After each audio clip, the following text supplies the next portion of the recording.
My name is John Passfield, and I'm going to read today from my novel, Lord and Lady Macbeth, Full of Scorpions is My Mind.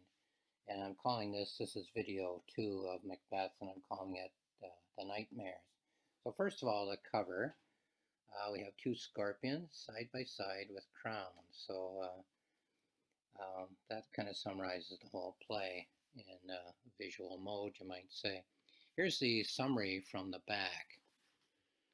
Lord and Lady Macbeth are being stung, not by scorpions, but by imagery, the medium by which human beings think at the deepest levels. And the kingdom which they seek to conquer and control is not just Scotland, but the kingdom of the mind. Imagery enlightens, but it also obscures. Imagery is loyal, but it also betrays. Imagery is visible on the surface, but manifests itself at hidden depths. Their mutual struggle to live in prose while thinking in imagery affects the two Macbeths in different ways. Now, the structure of the novel is this. I decided to give equal chapters to Macbeth and Lady Macbeth and to write the novel in the I form. I, Lord Macbeth, thinking my thoughts. I, Lady Macbeth, thinking my thoughts. So Macbeth is chapters 1, 2, 3, and so on. Lady Macbeth, chapters 2, 4, 6, and so on. And they each react to the major events of the Shakespeare play, starting, of course, with the advent of the witches and the question of what to do as a response to that, to the witches themselves. The structure of the chapters is this. There's 8 segments of action, again from the Shakespeare play. And then spreading those sections apart, between them there are 7 segments of what I call deepening imagery. Well, what is deepening imagery? These are categories of imagery that I develop by which a main character can consider themselves from a number of different viewpoints in search of the elusive goal of all main characters, a balanced view of the self. So that's the quest of every character in serious literature, to get a balance of the subjective and objective views of themselves, like looking in a mirror and twisting around trying to get more than one view in order to form a complete view of the self. So for today's reading, one of the deepening imagery minor cycles of this novel took inspiration from the quotation that I chose for the title of the novel, Full of Scorpions is My Mind, Dear Wife. It's my contention in this novel that both Macbeths, Lord and Lady, have minds that are full of scorpions.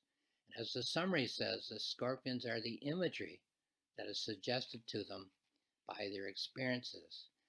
So in this reading, I will focus on the nightmares that plague Lord and Lady Macbeth. Nightmares are imagery. You wake up, you realize you've been seeing something. You've been seeing an image, a video image actually. So each personal nightmare has 3 segments in each chapter, and then each shared nightmare, the scorpion imagery, has 1 segment in each chapter. So they have personal nightmares, Macbeth's nightmares, Lady Macbeth's nightmares, and they have a shared nightmare, the scorpion imagery that runs as a thread through the whole novel. Well, let's have a look then. Now, to keep this short, I could read a lot more, but I won't. I'm going to start at chapter 11 out of 17 chapters. And I'll start with chapter 11, Macbeth 6. So let me just find it here. Okay, it's page 82. Macbeth's first nightmare. I think we have nightmares during the day as well as during the night, and dreams during the day as well as during the night. So as he's going about things, meeting witches, killing his king, killing Banquo, and so on, he also has nightmares running through at a certain level, deep, deep down in his mind. Here's one of them. Pausing beside a river of blood, an impediment in my journey across this land. Sitting on the bank, bloodied up to my waist as I tried to cross. No stepping stones to utilize, no raftsman as an Acheron, no frog doctor to carry me along on his back. The slope is alarmingly steep, the current is dangerously strong. What to do, I wonder? I've come a long way so far. All my gains I have in my backpack. I shall lose them if I turn back.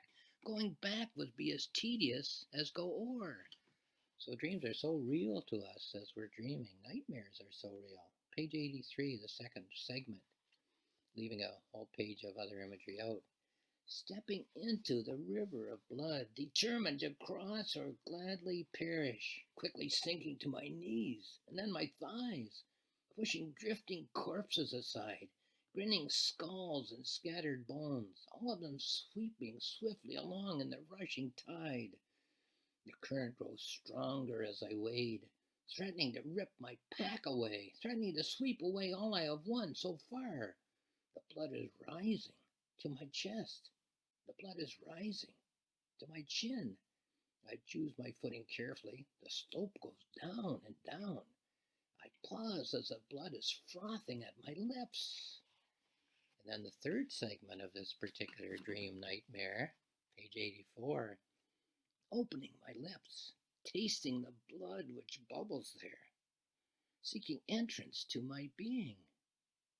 Welcome in, tasting blood and liking the taste, taking a swallow and feeling fine, satisfaction far beyond the finest wine, feeling my whole corporeal being rise in stature, gaining strength with every swallow, rising up to enormous size, taller than the highest hills in the kingdom, taller than Scotland ever bid me before to be, towering over the petty English epicures, growing in stature with every swallow. Why did I hesitate to cross? The secret is to drink of the river of blood. And then 2 pages later, an image which, if you read every chapter in the novel, you realize is shared with Lady Macbeth, page 87. The scorpion is perceived both as an embodiment of evil and a protective force that counters evil. Well, let's have a look at Lady Macbeth and her dream nightmares. Chapter 12, page 90. She dreams. It is time to set out the place names. No, I'd rather do it myself. I will tell you what we can do. You hold the cards and follow me around the table, and I will set the cards myself at their appropriate places. What is your name again? I know I've asked you 2 or 3 times. Simply address me as your majesty. That'll be fine. There have been changes in the kingdom of late, as everyone is well aware, and it's important to start things off on an appropriate note. The lords and ladies will gather in the outer hall when the time arrives. Then it will be announced in the appropriate order as they enter this room. There will be greeting line as we enter over there inside the door, consisting of only a few, besides your new king and your queen. They will then move on to the table and look for their places and take their seats. Then my husband and I will take our places as well. Of course, there will be flourishes of the trumpets from time to time, and the caller will announce the names as lords and ladies enter into the room. Second installment of this particular dream, 91. The cards look quite attractive on the table. I chose the scribe whose writing I judged as the most regal hand. I sent an especially personal note to Lady Macduff. I told her that I was hoping that she would attend. I said that we shall be especially close in future. I said I would like to count on her as my special friend. I have rooms all prepared in the palace for the couple and the children. I know that they want to be in rooms which are side by side. The Rosses and the Lennoxes here, I think, will be best. Malcolm and Donalbain there, I think, and, of course, their wives. Such a shame about Lady Banquo, such an unfortunate trick of fate. She has crossed that stream in the spring 100 times, left her husband without a wife and her son without a mother, who must be especially tender with people at such stressful times. Page 93. The third installment of this particular dream, leaving out a page and a half of imagery on other topics. My husband, the king, told me to prepare an especial place for his good friend Banquo. He asked me to present him eminence with both eye and tongue. Do you have his place card there? Just shuffle until you find it. It's there for sure. I will place the great Banquo here, where my lord can easily see him as he leads the toast. Banquo was one of the chief supports of my husband's great victory over the invaders and the rebel Scots. He will be honored here tonight for his support. Oh, do you know the name of Banquo's son? Fleance, the card will read. Is it not next? I took extra care with his card. See, I wrote him a little note. I said that his mother would have been proud. It is sad to think that his mother cannot be here. That's his third installment of that dream-nightmare. Further on, 2 pages later, near the end of her chapter, another segment of this shared dream, the scorpion. A scorpion motif is often woven into carpets and tapestries as a means of protection from their sting. And now, chapter 13, which is Macbeth 7 in the novel. Another dream nightmare of Macbeth. Riding through the air, sailing to Aleppo in a sieve, confronting a sailor's wife, draining her dry as hay, munching as I ride on a bag of chestnuts, untying the winds and letting them fight against the churches, bidding the waves to confound and swallow navigation, making castles topple and pyramids and palaces slope their heads to their foundations, making nature's Germans tumble all together. Then on page 99, a second installment. Arriving at the pit of Acheron, feeling instantly at home, conjuring up the weird sisters, confronting them by surprise in their own lyre. I have a word or two that I shall say to them. How now, you secret black and midnight hags? Know that I'm angry, know that I have my reasons, know that the wayward son was Banquo. It is he who has held you so under fortune. He loved for his own ends, not for you. Reverse those spells before I do you harm. What little you have done for me is but a mite of what you shall do. You should have included my wife in your spells. You should have called on me to take part in your conjurings. I, too, can show the glory of our art. I conjure up your cauldron. See, it rises as I speak. Round about the cauldron sing, elves and fairies in a ring. 4 can play the magic game, put all previous spells to shame. You must do what I shall tell. Cast a spell which will act in reverse of your previous spell. The third episode of this dream nightmare on page 101. Dancing about the cauldron with the witches, double toil and trouble, fire burn and cauldron bubble, round about the cauldron go, in the poison entrails throw, throwing in a fenny snake, throwing in my glom's signet, throwing in my cotter chain, throwing in my Scottish crown, throwing in my wedding ring, cast the water of my land, administer to a mind diseased. What you have done is not enough. Make me a father like Banquo and Macduff. Peace, I say. The charm is now wound up. And then moving on a couple of pages to near the end of that chapter, page 103. All known scorpion species possess venom and use it primarily to kill or analyze their prey. And chapter 14, Lady Macbeth 7, her dream nightmare.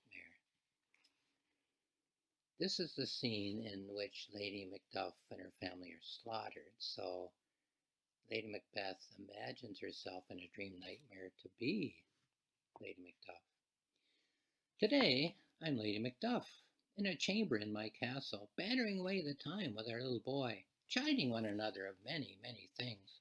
Of ravens and hawks and mousing owls, of fathers who run away, of traitors and liars and swearers, of kings and fools. Such a cheerful little chatterer, the only boy on earth who would speak to a parent like this. Too young for his father's armor, he disappears inside the helm. He tried to lift my sword and broke my vase. Well, chatter on, my boy, your time will come as sure as the sunrise. You're not just another boy, no. You are your father and mother's son. Your father is preparing a place for you at the top of the hill. Page 107, a second installment of this dream nightmare. Bantering with my protector. On good days you are my protector, but not on bad? You come to warn me of danger? and then you run away? Where's my husband, you silly fool? Why has he not come with you? If there were danger, he would certainly be here. Oh, the things that you do not know. My husband and I are thick and fast. We are never leave each other's side. Go and look around the corner and he will be there. You have no idea what he would go through to protect me, and you have no idea what I would do for him. My husband and I are two as one as two. Go on and save your petty little existence for what it's worth to you. Run away and hide for the rest of your measly life. My son and I will face these ruffians alone. The third installment, page 108. The uncouth ruffians enter the chamber. They are not a surprise to me. I saw them enter into the courtyard down below. They're demanding to see my husband. My husband is not for you. If he were here, he would unseam you all with one swift blow. Our boy stands up and defies them. I must protect our boy. I stand up and move towards them. You know not what you do. The daggers fall like rain. I raise my arms to protect our boy. He is all my husband has. He will reign someday in this kingdom. The rain of blows is relentless. You are trampling the seed of our future. Oh, bludgeon me if you will, but spare the boy. And that's the end of that dream nightmare. And then we go to the end of the chapter for this, the shared scorpion imagery. The speed of the scorpion's venom is faster, many say, than a lightning strike. And that's the end of chapter 14 with Lady Macbeth. And now chapter 15, which is Macbeth 8 in the novel, another dream nightmare. This coming amid all the other thoughts of all the many things that are going on in this kingdom at this time. So a layer in the mind of Macbeth, the dream nightmare layer, deep down, I assume, in the psyche. Page 114. I am a scorpion. I am trying not to think. I'm trying simply to be what I am meant to be. I move like a warrior against my enemy. I enter into his brain. I move over the surface, stinging as I go. I enrage him to destruction. I make a scorpion of the man whose brain I sting. Page 115.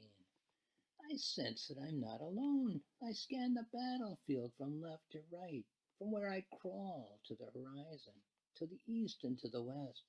An army of moving scorpions, crawling across the landscape, stinging as they go, striking terror into the host on which they ride.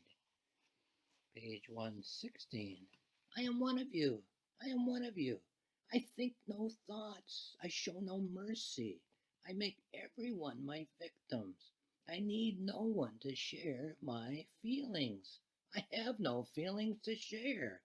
I am a scorpion, and a scorpion lives alone among other scorpions.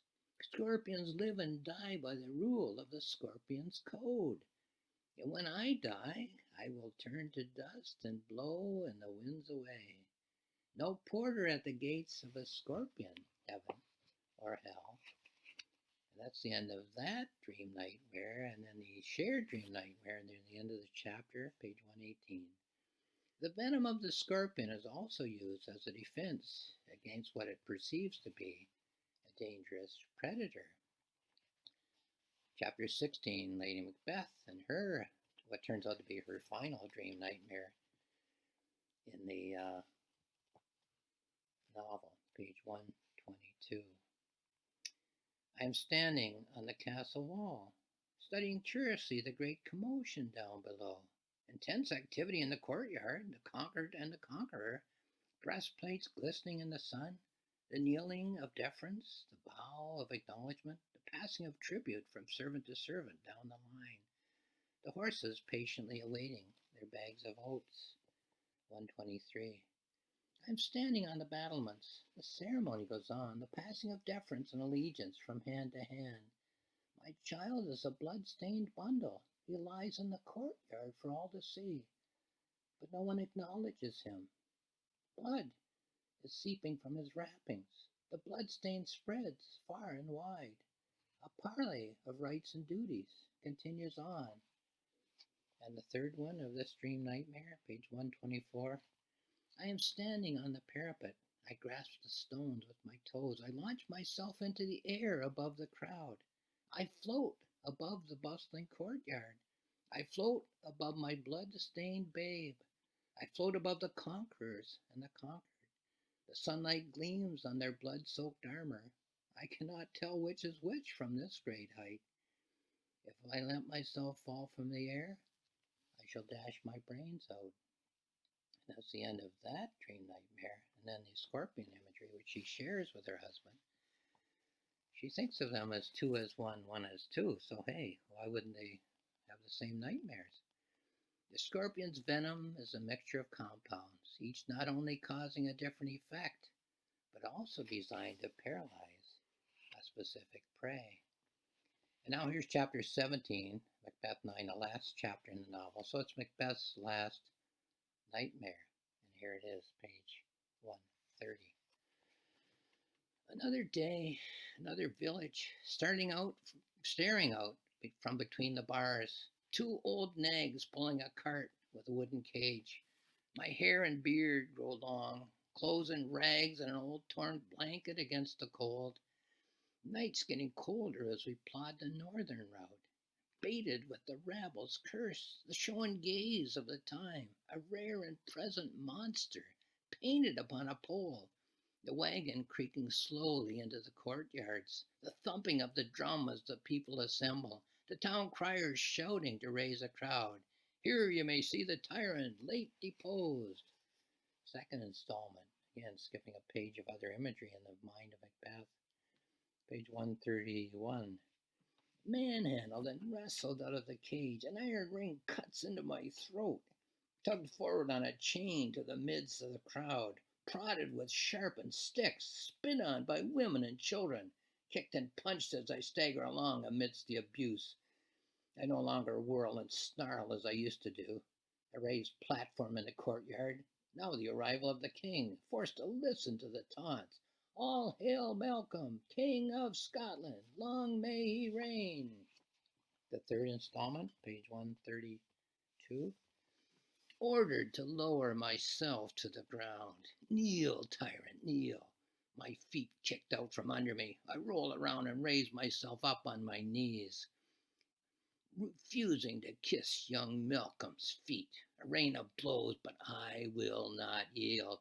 Malcolm's muddy boots upon my back. He would never have dared when his father was alive. One blow from me and he would have been choking in blood. Behold the fate of the tyrant, how my father would have rejoiced. We shall exhibit him all over Scotland. Behold my human footstool. Macbeth shall be my footstool in every town. And that's the last installment of Macbeth's last dream nightmare. Except for this one line of shared nightmare with his wife, page 134. There's an old wives' tale that scorpions are able to read the minds of their victims. And so that's the last of the text that I'm going to read, but I'll conclude this video in a moment. So in conclusion, I'd like to read two passages from my journal, the journal that I wrote while I was writing and polishing this novel, and I'll talk about the journal and how you can read it for free in a moment.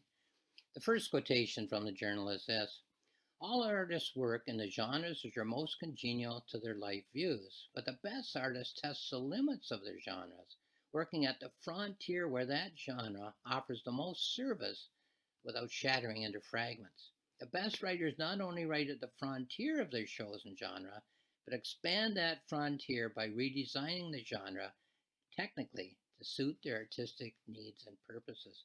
So Shakespeare redesigned the poetic play.